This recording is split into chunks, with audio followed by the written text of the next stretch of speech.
You're live. Okay, let me share the link real quick and then we can go.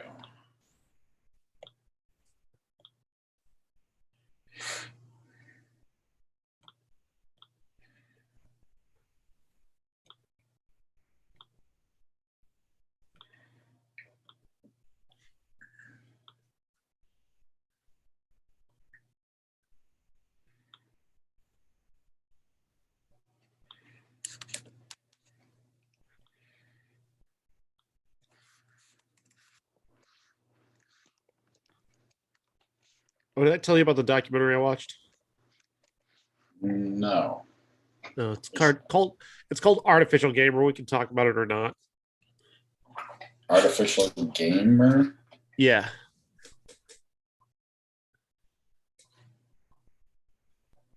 All right. Although I think the people under the stairs probably will take up a good half hour or so. It takes some unpacking. Yeah, lots.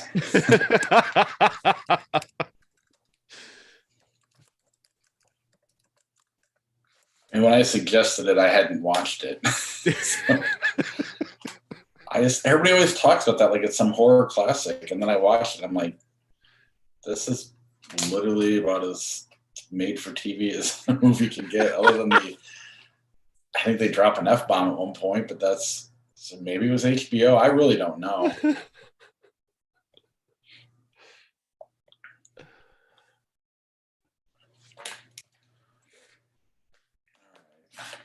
I'm ready if you are. Yeah.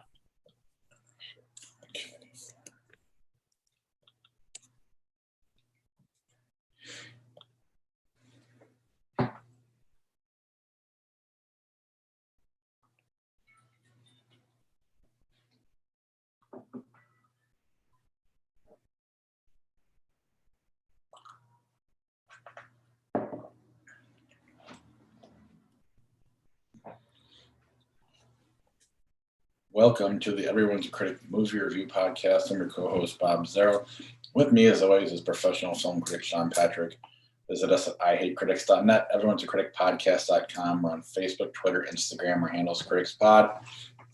Listen to us on Apple Podcasts, Google Podcasts, Spotify, Stitcher, Alexa, all your podcatchers. Subscribe to the show, rate and review the show. We'll read your review on the air.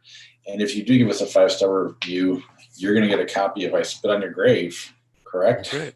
Yeah. 3-disc 4K edition. Is that the one review that set, or is it a different one? No, this is a new one. This is brand new with 4K. This is the first time in 4K. Not that you need this movie in 4K. It'll still look like garbage in 4K, but it's garbage in 4K. So you don't. Yeah. You don't buy that movie for the look. No. You buy it as a conversation piece, mostly. And 4K adds nothing to that. And this is really the best way to get it, because the only way you should ever get I Spit on Your Grave is free. I paid like $70 for that giant pack just for the Patreon. I think 1 year's worth of all our subscribers will pay for it eventually. That said, that was a lot of fun, that episode. So I highly recommend our Patreon. We just released the Nirvana episode that we did, actually released a couple weeks ago. We'll be releasing the Metallica one here in the next week or so. And we have more planned as well. If you enjoy just kind of casual conversation about, movies and music, that our Patreon's great for that. If you want to help support the podcast, patreon.com/criticspod is the best way to help us out. And then there's also our TeePublic page. If you go to IHateCritics.net and click on the TeePublic link, or go to TeePublic and search for Critics Pod, that helps us out as well if you want to sell our merch. Jeff, I told Jeff to work on a Nicolas Cage t-shirt, and he posted something on his Instagram, and I said, Jeff, this is not what we want for this. It was a rat fucking Nicolas Cage. Yeah. Despite all my rage, I'm still just a rat in a cage. Yeah. Horrible. That was go ahead. It was so quickly after our episode. I don't even think I'd released it yet. And I was like, holy shit. Sean must have gotten to him quick. Totally random. No, it was totally random. Oh, it was just a coincidence he posted it? It was a total coincidence. No, I've been every now and then just a random thought of, you know, the movie that's up on the screen last night in Soho. I was just thinking about. I remember Josh and I liking Baby Driver, but it's definitely a movie I can never go back and look at or watch because of Kevin Spacey. Yeah. And I was just like, I wonder if that'd be good with Nicolas Cage in it. Just and I'm trying to think of what would be a good shirt there. I don't know. There's got to be something. Oh my gosh, let's remake all of Kevin Spacey's movies in T-shirts with Nicolas Cage.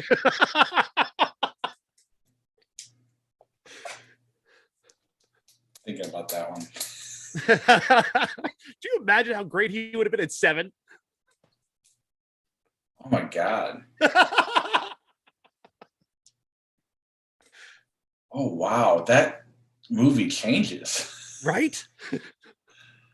For the better. I mean, Kevin Spacey was great in that, don't get me wrong. Right? I mean, even The Usual Suspects, think about how much more fun he is in that lineup scene. Jeez. That's crazy. Wow. I mean, it was one thing with just American Beauty, but now it's really getting deep. I say from now on, kayfabe on this show, that we just go full on Spacey doesn't exist and Cage was in all of his movies instead. Especially if there's ever a classic and we have to go back. Yeah. Even if it's not T-shirts, if we just did posters that have Kevin Spacey on, that's... Jeff? Get to work. Man. I mean, Glengarry Glen Ross doesn't really matter, but it's like the least important role of the whole movie. That said, anyway, that's just... Yeah, I mean, he could have even made K-Pax better. He could have made K-Pax work. Pay It Forward might not be better. No, I don't think anybody could save that piece of shit. Yeah. But yeah, K-Pax would have been... K-Pax would actually be good if Nicolas Cage was in it. Wow. Yeah. It was a joke when we said it a few weeks ago. Now it's like real. Anyway, my biggest disappointment of the weekend last night in Soho, only because I couldn't see it. Oh, good. Yeah, because I loved this fucking movie. I tried so hard. Every time I was going to go see it, something popped up, and my wife was like, "Could you go later?" And I was like, "Sure." And then I'd go look at later, and the time didn't work out. So I'm really bummed about this. I want to see it so bad. Edgar Wright, this looks amazing. It sounds like it's amazing. Everybody seems to be loving it. Tell me about Last Night in Soho. Yeah, Last Night in Soho stars Thomasin McKenzie as a woman who gets into college. She's going to study fashion in London. She's moving from outskirts of London to London for the first time. She's going to see it for the first time, and it's all very exciting. She loves the 1960s. Like, her head is always thinking about the 1960s. She loves the music. She loves the fashion. It's influenced her fashion, so she's going to use that as inspiration for college. But she's also got a secret that she's carrying with her related to her mother and her mother's death. And this is something that is kind of made her grandmother especially very concerned about her making such a big move. It's going to be very taxing on her emotionally. Nevertheless, she does make the move, and once she arrives at college, things are tough. Her roommate is just an awful human being, so she almost immediately moves out on her own and finds this apartment in this part of Soho that is very old. It's dates back to the 1960s, to the point where her apartment even doesn't seem like it's been touched since the 60s. Like, it's that kind of aesthetic, and she loves it. This is perfect for her. Except the first night she falls asleep, she has this dream where she becomes Anya Taylor-Joy and follows her into this nightclub, and she is swanning around this nightclub in this beautiful dress, and she's just having this amazing night where she meets Matt Smith, and they begin a romance, and it seems like it's just this really lovely story, and she cannot wait to go back to bed the next night and have this dream again, and she does. But things start seeping in slowly but surely, little details about how, as exciting as this is, the life that Anya Taylor-Joy's character goes on to live isn't particularly exciting. Matt Smith's character sort of turns and becomes a guy who starts pushing her towards sex work that she doesn't want to do, and it becomes very dark and disturbing, and her dreams are following along with that, to the point where it seems kind of like these things are happening to her while she's asleep. But that's not the entire conceit, because it gets much smarter than that. This is a murder mystery at its heart. And what she's also dealing with like a lot of emotions, because there's maybe a hint that there was some history of schizophrenia in her family, so that's really throwing her and it's making her seem very unreliable. But at the same time, we know she's not crazy, but she also doesn't trust herself, because she does have that in her mind, that history. But then there's also a character played by Terrence Stamp who might be somebody who was actually there when this murder occurred. So it becomes, there's a lot of things at play here, and it really takes seriously the emotional and intellectual, the mental health aspects. It takes that very seriously. And that aspect of it really makes this so much more interesting. It makes this very unique murder mystery so much more interesting, because they take seriously not just her mental health, but also that of Anya Taylor-Joy's character. She's not a victim per se. She's being victimized. There's no doubt about it. But where her character goes and what happens to her is not entirely clear until the final act. And when it is clear, it's like, oh wow, it's awesome. On top of which, there's a character in the movie played by Diana Rigg, who's a famous 60s TV star. And the way that they use her in this movie is amazing. And I like this movie so much. I just thought it was so incredibly smart. I'm shocked there are so many negative reviews of this. I thought it was amazing. Well, there's a lot. I've only seen positive, so I'm shocked to hear that. I just don't. I heard 73% on Rotten Tomatoes. Oh, yeah, a movie like you would think would be more like in the 90s. Mm-hmm. Yeah, that's not. I'm surprised at that too. Is it from critics, or are you talking about the fan part? I thought it was the critics, but I'm not. I could be wrong. That number could be completely wrong. I've not looked at it since Thursday. Oh, yeah, it looks so fantastic. And even like, I don't think either one of us are the biggest Edgar Wright fans compared to, because he has a huge fan base. I appreciate everything he's done, even the stuff I'm not a fan of. I'm just not, like Shaun of the Dead. I get it. I'm just not into it. I'm not into it either. The whole Cornetto trilogy doesn't, like, I'm not a big fan of Hot Fuzz. Right. He has just such complete control over this. This is a masterful piece of direction. It's so stylish, and it takes its premise seriously, but it allows for these characters to have a lot of fun. Thomasin McKenzie's in such a hard spot here for such a young actress, because she's competing with all of this really, like Anya Taylor-Joy is a big, broad personality. Matt Smith gets to be a big, broad personality. Everybody around her gets to be big and broad, and she's got to shoulder the entire, a lot of the real dramatic weight here, and still try and create a very interesting character, and especially a very sympathetic character. And she pulls that off incredibly. Yeah, I absolutely can't wait to see it. It just looks phenomenal. What I was going to get to with, even though I'm not as big a fan as everybody else, it's not because of him. It's just I'm not into certain movies. I'm not into that whole style of, the Shaun of the Dead movies. I liked Baby Driver, but I get why people didn't. Yeah. And obviously, I think everybody likes Scott Pilgrim versus the World. Yeah, that's a great movie.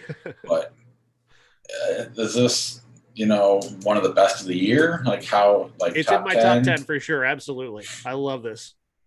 I can't wait to see it. I tried so hard. Like I was gonna go like after 10 o'clock last night, but I told you my wife was going through, and it was worse last night. So I was like, I just can't do it. She said I could, but I don't know. It's just. Basically, I would have had to go at 10:30 at night in order to see this movie. And I just couldn't make it work. I really wanted to, though, and I can't wait. I might even go see it on my own eventually here. So I apologize, listeners, for not being able to participate, but it just looks so good. Anything you could compare it to? Not really. Like, this is because this is a murder mystery, and the way he's updated the genre in such a unique way, and really given these characters a new kind of life within the idea of a murder mystery is just, it's hard to really compare it to anything else. Right, especially when you work in dreams, and the tagline of murder in the past and mystery in the future. I don't know what that means, but I'm sure it makes sense once you've seen the movie.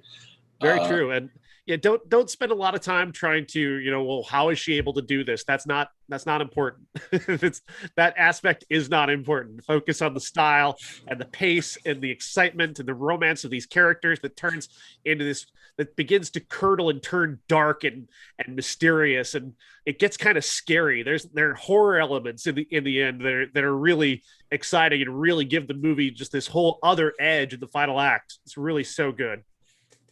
Pretty awesome. I mean, Knives Out was able to kind of reinvent the genre a couple of years ago, so that's awesome. That, again, murder mysteries are becoming fresh again. Yeah, it's pretty cool. nice. Anything else on Last Night in Soho? Sorry, I can't make the conversation better. It's incredible, and I want everybody to go see it. I definitely will. Anya Taylor-Joy for Best Supporting Actress. Really, that good? That good. Wow, that's awesome. I did see this one, Antlers. Now, the reason I saw this, it wasn't like I could choose one or the other. Last Night in Soho was until like 10:30 that night, and this was at 9. So I didn't have a choice. This was the only one available in the time slot I could go see. So I did not choose this over Last Night in Soho. It just was available, and last night was not. So Antlers.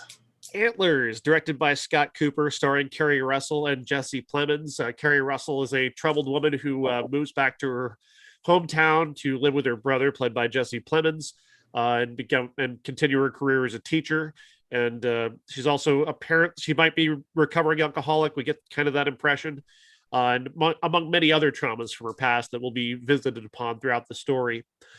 She takes an immediate interest in this one student, Lucas, who is definitely troubled. He's got a lot of darkness around his eyes. He looks familiar to her, and as somebody who survived a lot of traumas in her childhood, it makes sense that she would be drawn to this kid because he's clearly being traumatized. That said, she's also kind of one of those overly involved teachers who kind of goes that step beyond what teachers normally do, and when it comes to students like this. And she's right to be, concerned because he's got something pretty serious going on. His dad is a meth maker, a well-known meth dealer in town, and he's not gone missing per se. I don't quite know how to say it without spoiling anything. But he has an encounter with what they call a Wendigo, and that leads to something else where he's locked up in their house, and his son is taking care of him, but also taking care of his little brother, who's also perhaps infected by something. There are two different movies here, and that's my problem, is that there's one movie that's a monster horror movie, and there's another movie about, very serious ideas about trauma and the past, and trying not to inflict yourself on somebody with your trauma, but also trying to care for other people with trauma and recognizing trauma. But there's also elements of economic strife. Like this town, Scott Cooper is incredible at capturing American decay and the economic strife, just empty buildings. And you can sense this is an area that he chose specifically because there are so many empty factories, and the way this has been ravaged economically. And of course, you see the line, just little visual touches, lines outside the place where people go to get a job or to pick up their check for that month. Of course, you got the meth thing. And I can see where he's trying to use drugs and what happens to people on drugs to comment on the monster story, like how somebody you know and love takes drugs and they become somebody you don't recognize. I get it. It doesn't work. It's too on the nose for me. And so not everything works. Like, he's a great director. He could make a great monster movie. He could make a great movie about economic strife and, childhood trauma. But they're two different movies, both competing for the same attention, and trying to bring them together never works for me. Yeah, I like everything Scott Cooper has done, but the key word is like. I don't love any of it. Like, there's always like one thing missing from making it, the next level of great movie. Like Hell or High Water. He didn't do that one, but that's a great movie. Yeah. And so, but you look at like some of those, they're just never quite there. They're like a step below that movie all the time. Like, everything he does is like a step Crazy Heart. below that. Great example. Yeah. What was the one that we watched for the podcast? Can't remember the name of it. It's super depressing. Was it Out of the Furnace? Was that what that was? Out of the Furnace? Yeah, it fine, but not like it's just a step away from being like there's something preventing it from being great. Yeah. And it's the same thing with this. I think it works, but it's with the horror movies that I like right now. It's definitely not even mentioned in the same breath with this. Yeah. Like you can't talk about Lamb and this in the same breath. No, those are two very different things. But this one could have been more like that if it really wanted to be. It's very typical and very standard, but he does a great job of bringing in that atmosphere to a very standard movie. And I do like Jesse Plemons just about everything. There's a scene between him and Kerry Russell that's incredible. That could have been really great if it weren't in a monster movie, because it's not even about the monster. It's got nothing to do with the monster. It's just them talking about themselves. And it ends on this note of him talking about their father, and he just says, "You don't know what he did to me because you were gone." And it's like, boom, like the twin traumas of that moment is just beautifully rendered. But there's also a monster running around eating children. So I mean, it's like, well, and here's why it works, but also why you say it doesn't work. So this is one of those examples where both things are true. The fact that it works is because they have to deal with this monster, and so they can use that trauma to make dumb decisions that don't work in other movies. It works in this movie because you can look at it as I'm dealing with a trauma, but because it's a monster movie, it doesn't hit hard. It's just kind of like, okay, I'll go along with this, I guess. That's about it. It's just enough to explain it, but not anything. There's nothing deep there. But the story requires deep. Right. But see, I felt like in the dramatic elements when they weren't talking about the monster, those elements are so well done. Like I said, the tiny visual details, her just kind of glancing at a bottle while she's at the grocery store and really looking at it. Like she really would like it, but she can't. She's holding herself back. Good visual storytelling. The line outside of the unemployment office. Again, it's a visual detail never commented upon, but it's an important part of setting the scene of where we are. The cinematography is incredible. He captures this form of gray dankness that makes this town feel as if it is rotting. Like it's been here just rotting and everything is just rusting and graying away. It's being grinded down by time, and that's fucking amazing the way he does that. It's just the monster thing.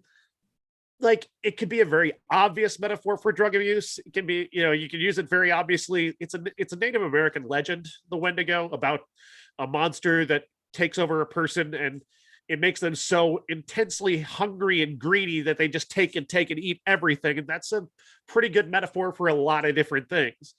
But it's also a very broad metaphor that you really, if you're going to use it, you need to be less broad. Yeah, and I'll be honest, I wasn't even putting the metaphor on anything because it was still late at night and I wasn't paying that close attention. I mean, it makes sense. Yeah. I do like that the monster makes sense because the way the movie ends is, I don't know, I don't want to go into any spoilers, but I just like that they establish that this monster has a weakness and it's not one of those monsters that can end the movie at any time it wants. It all comes together fine, but in a way that's almost too perfect at times. Right, but also that ending doesn't work at all. Well, the ending the final moment does not work at all for me. It totally ruins any of the other metaphors of the movie. And it's not nearly as dramatic or scary as it. It's like a sequel tease, and it's like, this is not a movie that deserves a sequel tease. This is a movie that takes itself very seriously, and you're teasing a sequel.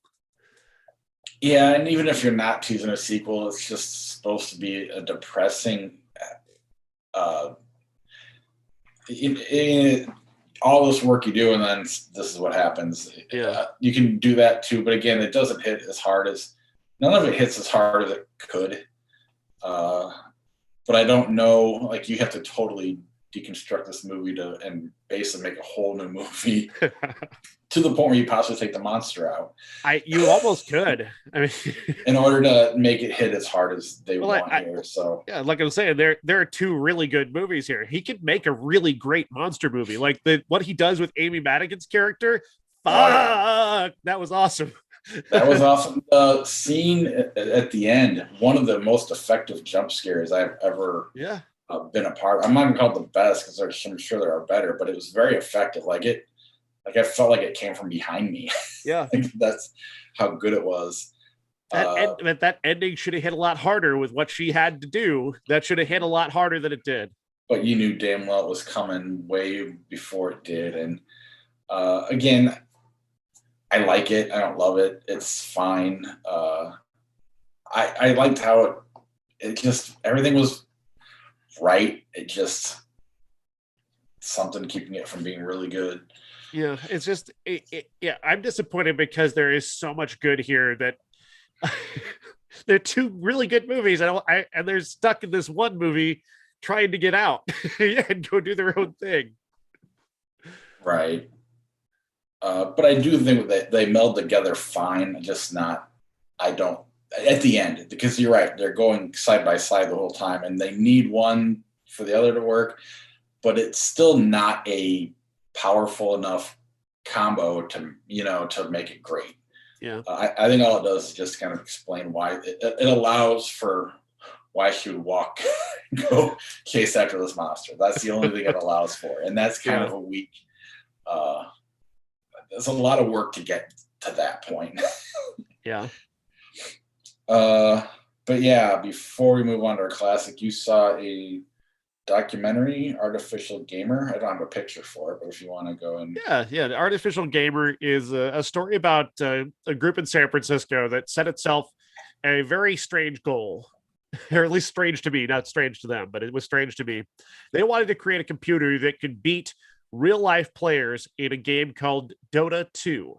Dota is Defense of the Ancients. It's an incredibly popular RPG, I guess it is, because you get to play as like a ancient character who's defending your ancient realm from other characters. It's got a lot of complexities to it, and to create a piece of artificial intelligence that could compete in this game, you have to teach this particular computer program a lot of stuff and get it to do a lot of its own thinking that artificial intelligence, this kind of thinking and this kind of complexity that artificial intelligence has probably never done before. They go through the history of what artificial intelligence has done. Like artificial intelligence has beaten the chess player. It's beaten the world's greatest checkers player. It beat the greatest Go player of all time. So those are historically like really interesting, but this is the first time they've taken on a game that is this level of complexity. On top of which they also take you inside they're very unique. Did you know that there are people who make multiple millions of dollars competing in Dota tournaments? I knew there were gamers that made millions of dollars, but not specifically what games. Yeah, the prize that they have for this thing that they call the International, which is a tournament specifically for Dota 2, is $19 million as of last year. Winning five-player team wins $19 million at the end of that thing. That's more than like the World Series of poker. It's crazy, right? But they invented this AI that actually learns how to win at this game. And it's interesting. They fail early on, not because they couldn't win. They were winning, but they were winning the wrong way. They were winning in a way that was kind of cheating. They didn't realize they were doing it, but when they realized it, okay, yeah, they're right. We're kind of breaking the rules a little bit. Like the spirit of the rule was being broken. And so they took that element out. They taught the AI to play properly, and the AI was very competitive in getting in there against the team that actually won the International. And it's kind of exciting to watch. It's more for people who really love that sort of technology. Like if you're really into that idea about artificial intelligence, it's going to be more for you. It wasn't entirely for me, but I found the people involved to be charming enough that it didn't bother me, that I didn't care about the AI. The AI at least lose. That's all I want. Yeah, it's a good documentary. That's cool. Is it available anywhere? Yeah, it's available to stream immediately. Awesome. All right, our classic is Murder Party from, is it Jeremy Saulnier? Have been a fan of his movies. Until now. Oh, you didn't like it? I fucking hated this. Oh, yeah. A Murder Party. I don't know who stars in it. I don't really care about whoever this guy is. A guy finds an invitation to a murder party on the ground and decides to go, thinking it's just a regular everyday Halloween party. He creates this cardboard costume for himself. He looks like a complete dork. When he arrives, there's people there waiting, and they want to kill him. They were just waiting for somebody to find that and show up at this party, and so he does. And they sit him down, and they start talking about the various ways that they're going to murder him. And then one of them, gets themselves killed so stupidly, and then just stupid shit on top of stupid shit on top of stupid shit. Jeremy Saulnier has grown a great deal as a director. I mean, a great deal. This is where he started. It's amazing that he made it to Blue Ruin and to Green Room, which are incredible movies. They look amazing. This movie looks like garbage. It looks like it was shot for $10 at somebody else's Halloween party. Well, it might have been. I mean, I'm not kidding. I think it was a super low budget movie, and that's absolutely was. And which makes me appreciate it a little more. I thought it was. I mean, obviously, it's not a classic for real, but it's cool to see a director starting out. I mean, I think everything he does works. It's silly. It's a comedy of errors, I guess. Again, it falls into that 2000s trap, though, that everybody was doing by essentially every character sucks. Like they're all this guy, the main character, I guess, isn't shitty. He's just a dork. But everybody else in the movie is really super shitty. And it wasn't fun watching them do what they did, which I kind of thought it was intended to be fun. Like I think they were trying to make it seem like they were having fun, and I didn't have any of that fun. Yeah, I mean, the main character, the guy in the cardboard, he's a dork, I guess, but you're still rooting for him, I suppose. Yeah, but only on a basic human level. Like you don't want to see an innocent person get killed. Yeah, but that's just about every horror movie, even the ones that before the 2000s. There are many horror movies where they create good ones, yes. But this is a low budget slasher movie, more or less. I mean, Laurie Strode's not particularly likable. I don't agree with that. I found her, and she's also very charismatic and attractive. Okay, that would be the close. But you look at the Friday the 13th. None of the I don't know. I don't necessarily think Friday the 13th is a very good movie. Well, but this is the type of movie it's trying to be. It's trying to be a slasher kind of independent, low budget because they're easier to make and they're cheaper. So I think for what he was going for, I think it works. I don't think it's fair to throw it in the every character sucks because I don't think the main character is a bad guy, and that's usually what I think. He's not a bad guy. He's just not a very interesting guy. But I don't think that's what the 2000s suffered from. I think they suffered from making everybody unlikable, and I think that's the difference. I don't necessarily think he's. I just don't find him to be anything. Is the thing, and I need a rooting interest and. Or you need to make it so he's so boring that I don't mind that he's dead. Like that's really that's the problem, is that he's so boring that I don't mind if he dies. Like he's so absent at the center of the movie that I didn't care if he lived or died. And that's really what's missing. Yeah, I mean, I thought for a first-time director, low budget, it's really hard to compare their first movie they did with no money to something they did with a budget. I have a hard time putting them on the same ball. I mean, I'm more forgiving, I guess, to a low budget first time director type movie. I thought it was fun enough. I liked the costumes. I thought it was cool to see the odes to Blade Runner and the Warriors and whatever else they were doing. Uh-huh.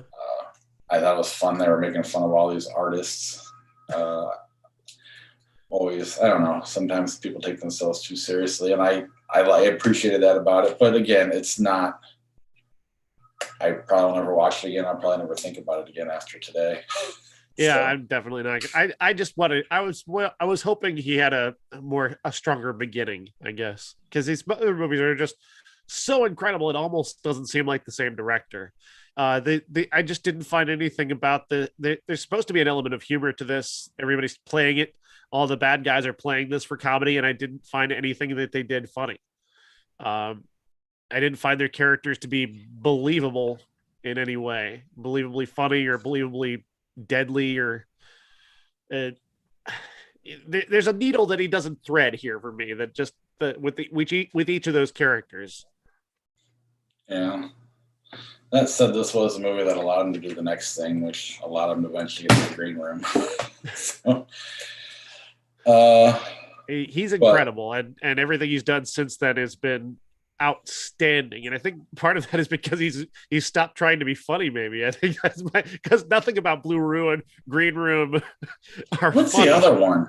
There's one more in between, isn't there? Yeah, there's one more. It's oh god, it's a Jeffrey Wright movie that came out in 2017. Hold on to the light or something. No, I can't remember what it's called. But yeah, again, just another one of these humorless exercises in survival, basically. Which I don't. He doesn't. I mean, he can do. I bet he can do just about anything because he's just that talented. But not this. I wonder if this was. I wonder if there are elements of this that just got compromised in the end just to get it done. That's what I kind of wonder because it doesn't seem like this is such an outlier from what he does. I'm wondering if he got compromised at some point, like just to get you want to finance it, fine. I'll do it the way you want to do it. Well, I don't even think he got like real financing. I think it was super independent. So it's definitely, I don't know. It exists though. Again, probably won't think about it ever again. I had such high hopes for this. I'm sure that's probably hurting as well. Well, I definitely. My brother saw this before Blue Ruin or Green Room even. I mean, he saw it when it came out and he loved it. Huh. And so I don't know if that matters too. Not knowing what he's done after this, it's not always fair to seeing where he started. But we'll never be able to truly experience that. So yeah. Let's move on. Speaking of things that were hyped up big time for me, I've just heard people talk about The People Under the Stairs all the time, about how it's one of the great horror movie classics that it's forgotten about, and Wes Craven directed it and Stephen King wrote it. So we turned 30 and I was like, why don't we just watch this? Right, not much going on in this episode. And this was like a made for TV movie. Maybe it was. It says rated R, so I don't know. This didn't play well. Again, Goodfellas existed, Silence of the Lambs existed. Why is this? Maybe this was like 83. I'd feel differently. I don't know. I think, there's. I just like the idea of this movie. Yeah. I find just the pitch notion of this being very entertaining. Somebody said to an executive, "Here's what I got for you. I've got Goonies meets The Hills Have Eyes." We've got cannibal children, incest. We've got gimp suits. Wasn't this a Stephen King book? We don't even get the fun of the pitch. Right, exactly. This is just going to Stephen King's head somewhere.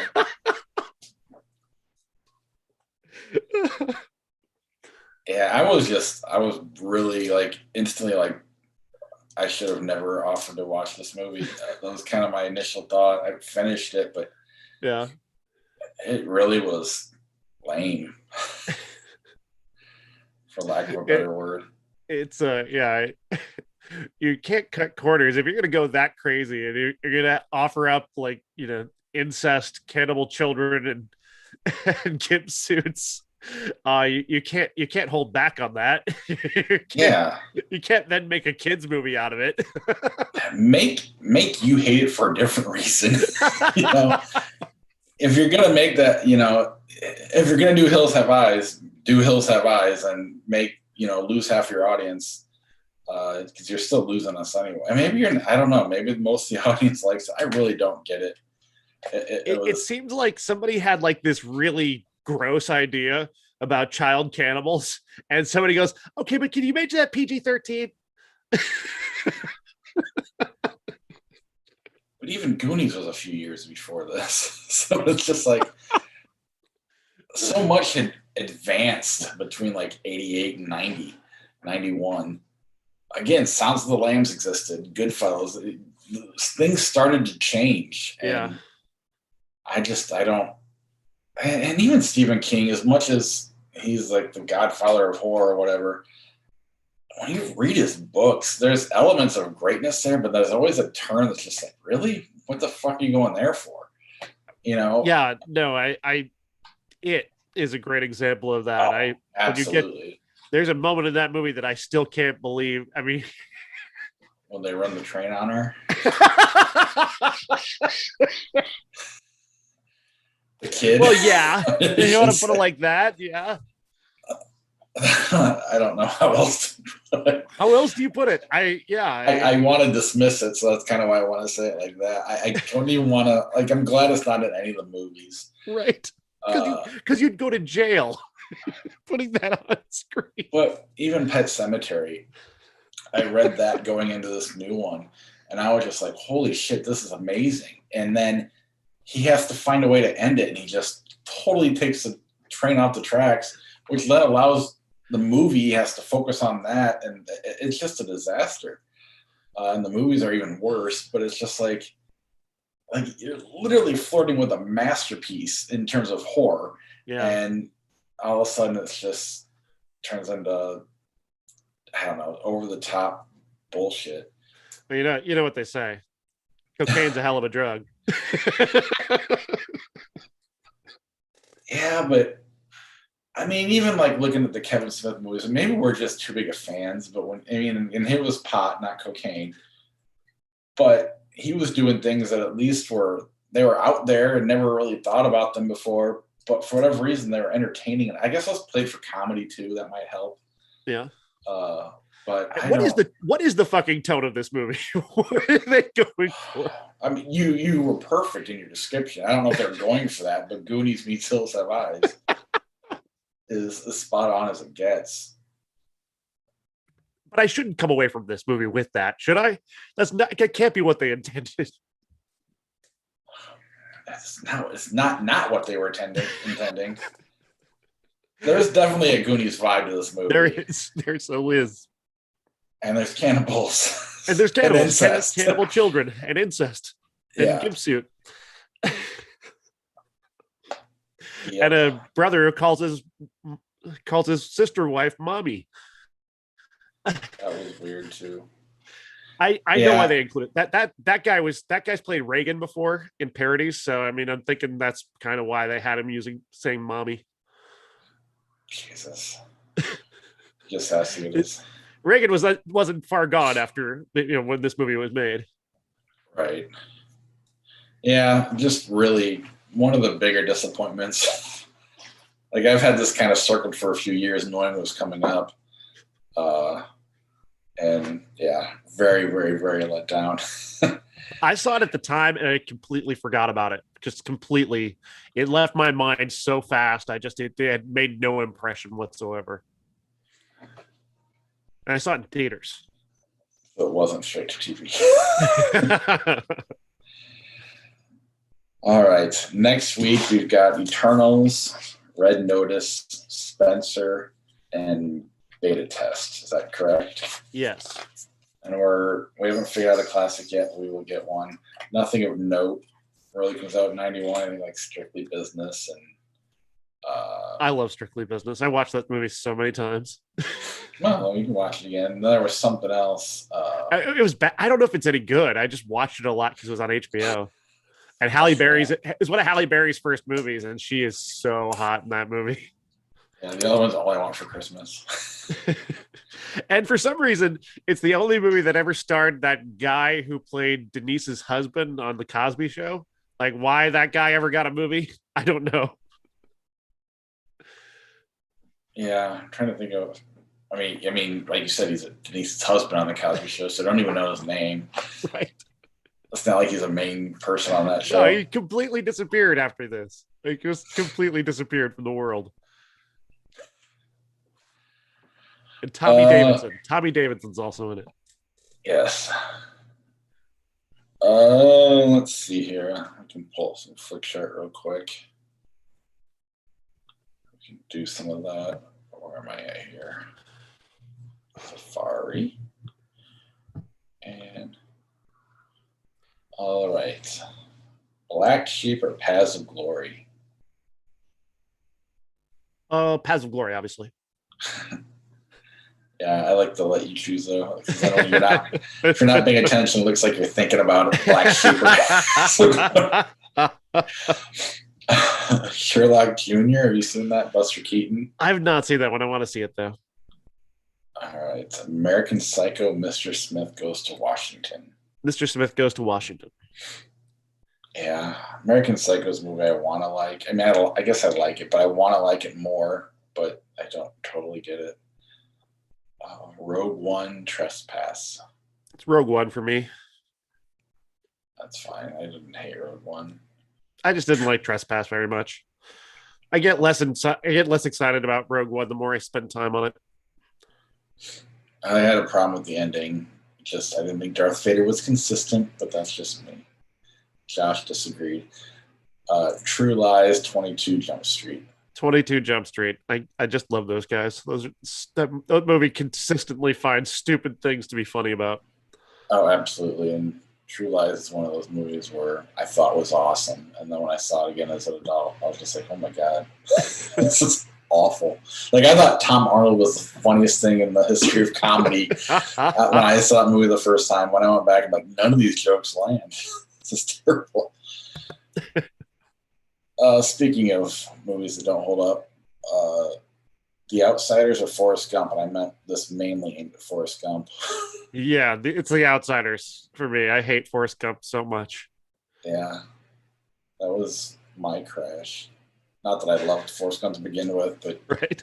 When we watched that as a classic, that I was just like, oh my God, nobody's seeing this. What? It's like They Live. Take the glasses off.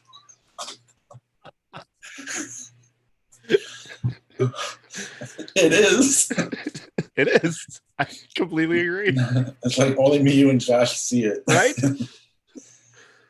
127 hours or Star Trek 6. 127 hours. Yes. Batman v Superman, Dawn of Justice, Bedazzled. Batman v Superman. Still like it. Absolutely. Bloodsport, Harry Potter and the Deathly Hallows. It's Harry Potter for me. You can pick Bloodsport if you want. That's fine. If I was like invested in Bloodsport, I'd go with it. It's not worth ruining your pick. Oh. Jesus fucking Christ. This is like the perfect combination. The Devil's Rejects or the Ten Commandments. Oh yeah, we were going to do our top 5 horror movies. Oh yeah, we forgot. We have plenty of time. Let's do that. Do you have yours ready to go, or I can have it ready to go. Yeah, mine has changed a lot. That's for sure. There's way too many new movies. It's just it's Ari Aster's fault. He's ruined my life. I saved it. However you want to look at it. I mean, and this podcast has changed it too. I mean, yeah. I think the only one that's still on it from before this podcast is the Devil's Rejects. Only because I'm not going to let go of that no matter what happens. So I there are a couple of things that used to be on this list or that are very close to being on this list. Like Carnival of Souls is a movie I still think is incredible. Us is recently, but I love Us more every day. Like I start to appreciate what that movie did. Get Out, I don't really see as much of a horror movie, but it's in the genre, I guess. So it's definitely up there.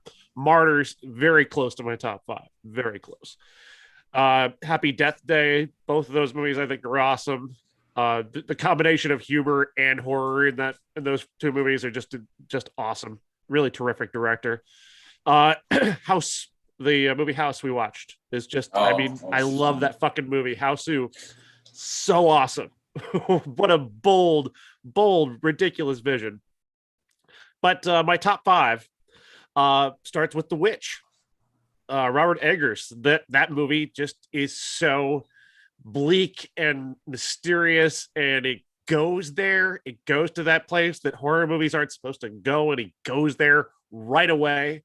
And and from there he just keeps spinning it into deeper, darker areas that it's incredible.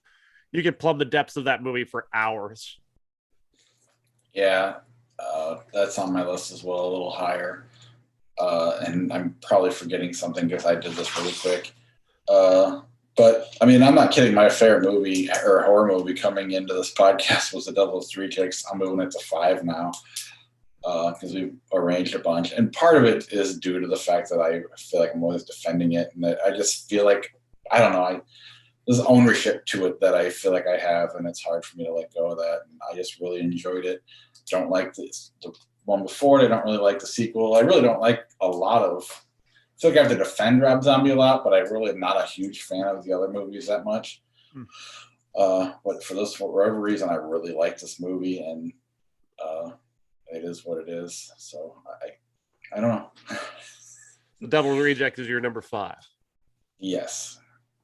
My number 4 is The Mummy. Which is shocking, but this show changed the way I look at The Mummy. But I think Boris Karloff destroys Frankenstein, Dracula, the entire Universal thing. He's just so much better, and it's such a brilliantly psychological horror. He commands you with his eyes and his performance, and that's where he's bringing in these horror elements. He's creating tension just with his very personality. And that to me is just so impressive. It puts it on this list because he is just such a compelling presence.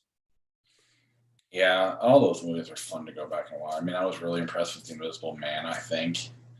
That one was really cool. I probably should. I don't know. I still lean to now in the 70s as my favorite eras of horror. Yeah. Those are definitely, I've learned to appreciate them, and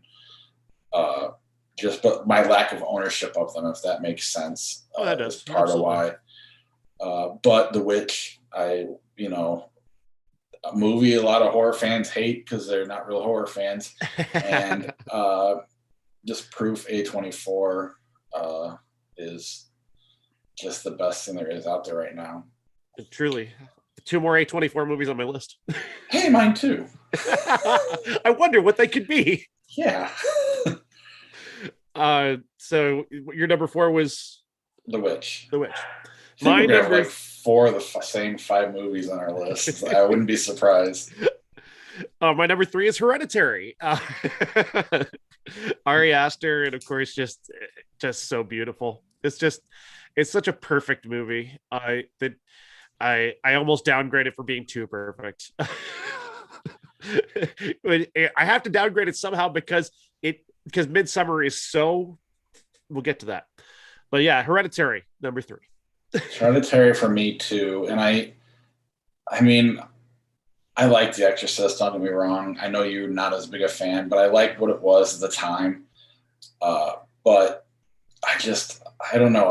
Everything about this is better. All the movies that you compare this to, Rosemary's Baby, which is very good as well, but they're just, I don't know. There's just something better about Hereditary, and I love the fact that he wasn't afraid to lose half his audience. He didn't care, and in fact, he kind of found it funny, and that's as much as it bugged me when he lost people, because I'm like, you guys are stupid. I kind of appreciate that. Yeah. The artistic vision and the stubbornness. And I thought it was earned. It's a movie I want to watch every year. I mean, I bought Cousin Jeff's design on a coffee cup, and I drink out of it frequently. I think you're right about the Too Perfect is probably why it's not. I don't know why. That's the only thing I can think of why I wouldn't hold it next to Midsommar, which 3 is pretty close to 1. So, my number 2. So Hereditary is your number 3. Also, my number 2 is The Texas Chainsaw Massacre. My number 2, from director Toby Hooper, who created this remarkable piece of work that is It's really, whether it was intended or not, it is just it is the single most symbolic movie of the 1970s. It encapsulates everything that happened from the late 60s to the early 70s, to where we were to where we were going, and in such a way that it's almost prophetic. The way you can look at this movie and see the change from a society that was welcoming of other people and open and optimistic, to a society that's like, the me generation. This is about me now. That change is encapsulated throughout Texas Chainsaw Massacre, and just the way that this open society, this open, loving group of people, go into this house expecting the world that they know, that the safety and the welcoming and the, hey, here's some food, come in and have dinner, spend the night if you need to. That society becomes a society where you walk into this house and somebody hits you over the fucking head and they end up fucking eating you to survive themselves. That is such a perfect symbol of that moment in time, because you can chart the way society changed in Texas Chainsaw Massacre in various different scenes. The dinner scene I've talked about a million times, how amazing that is. The one thing that's missing from the table in that room is a mother. It's a woman. It's a female presence. And when they have her there, they do nothing but torment her for everything that's wrong in their lives, for everything that they feel they've missed out on by a woman stepping out of that home and going out to make a life of her own. I don't know if Tobe Hooper intended any of this, but even if he didn't, it's there and it's fucking brilliant. Well, and that's what I think great art does. It just automatically captures the era that it's in. Like, I know other movies try, and George Romero's tried very hard, and he's been relatively successful at it. Yep. The Last House on the Left was definitely trying to do what this does. That was their point, but because of that, something's lost and missed, on top of the lack of being as good as Tobe Hooper. And even if you strip all that out, as a straight up horror movie, it's one of the scariest movies ever, because especially if you give yourself over to it, similar to Blair Witch, where you don't see anything in this movie. It's all off camera, but the way they use that lead actress's eyes in that dinner scene is haunting, horrifying. Yeah. And, today with all of us with the bloodlust and all the gore we're so used to, you can look back, and if you never fully invest, you can probably go, oh, that's dumb. I like Texas Chainsaw 2 better, which is good for other reasons. Right. But this is my number 3, or my number 2 as well. I didn't realize how great it was until this podcast, and we watched it together, and maybe this is contagious, but it was such a fun, not even fun. It was just such a magical viewing experience, which we had several of those, good and bad. Yeah. For that year or two. But it was something else. And every time I go back and watch it now, it's just, that's part of why I feel bad holding on to Devil's Rejects, because definitely is wanting to be a Texas Chainsaw. It's definitely influenced by that. Yeah. So you don't really need both those movies on your list, especially when this was better by a lot. But this is an absolute masterpiece, and I think deserves to be. I want to scream at people to actually sit down and actually watch it. Like, I know what you think of this movie, but sit down and actually watch it. Be open to it. Let yourself be engulfed by it. Don't just sit and watch it at surface level. Even though at surface level it works as a straight up horror movie, this movie is so well made, and not only is it one of the best horror movies, it's one of the best movies ever made, and that's what's. The 60s ends, right? And with all that blood, we're talking about Altamont, Vietnam, Ohio, like all Kent State, all that stuff that happened. And the perfect symbol of that, a woman covered in blood fleeing for her life into a brand new future that is self-focused and survival-focused. Is that not the most perfect metaphor for that moment in time? Oh, absolutely. I can't say enough about Texas Chainsaw Massacre. And I certainly can't say enough about Midsommar. Midsommar is a horror movie, but for me, it's almost like a feeling that I can't describe. It is because it was just it's being drunk. It's being just completely a movie that enters your blood system. Like it takes over your mind, and lingers and terrifies you and fascinates you at every moment, visually and storytelling wise. It engulfs you. You're inside this movie, and it's inside your head, and it's doing things to you. It's changing you while you're watching it. I felt that. I walked out of that movie mumbling to myself about the ending, and just I put a picture. I posted my top 5 online, and you can find it. I'll post it to the Facebook page as well. And I posted the image of Florence Pugh at the end with that smile on her face, and I put the caption: "When you find out why she's smiling, it chills you to your core," and it absolutely does. And it's just the look on her face; it's so perfect.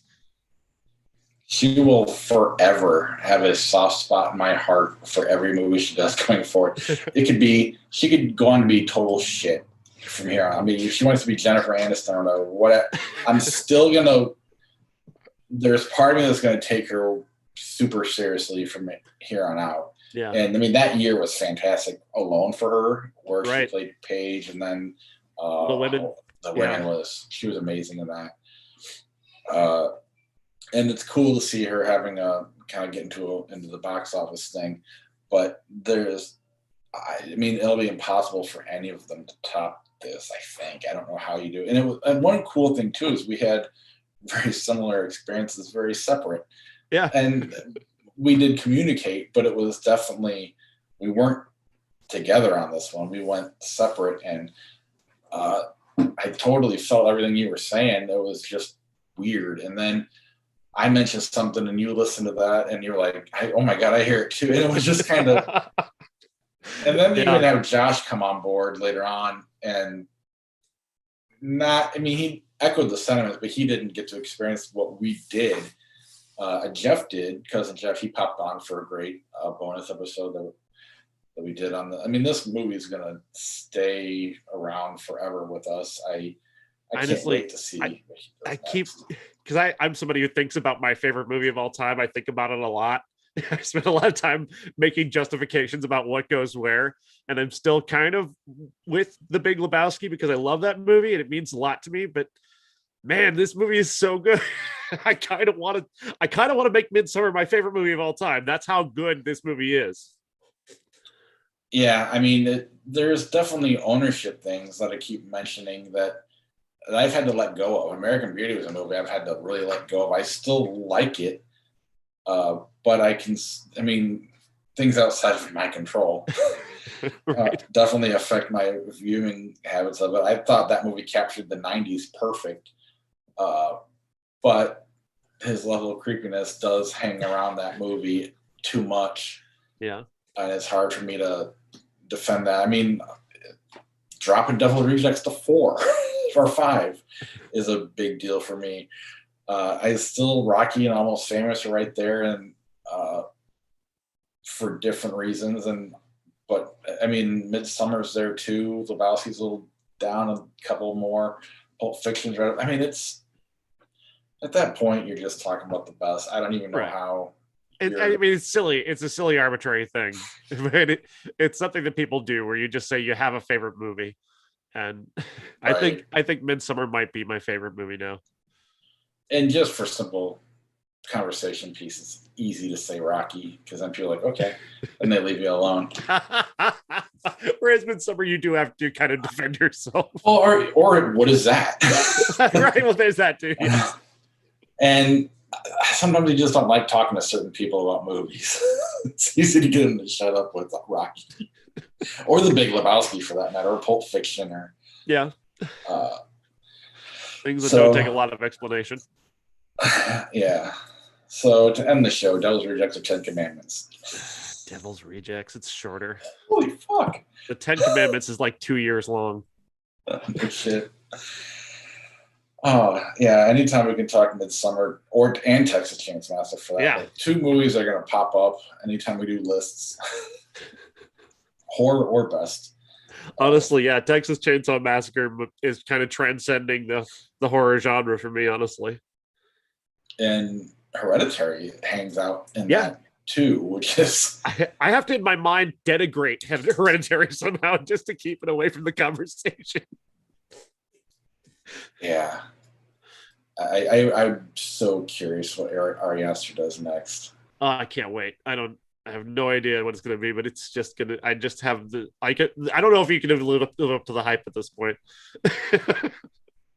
Yeah, but It's I my fault. mean, My fault entirely. I think these two movies, how somebody makes two movies that are this incredible. How do you follow that?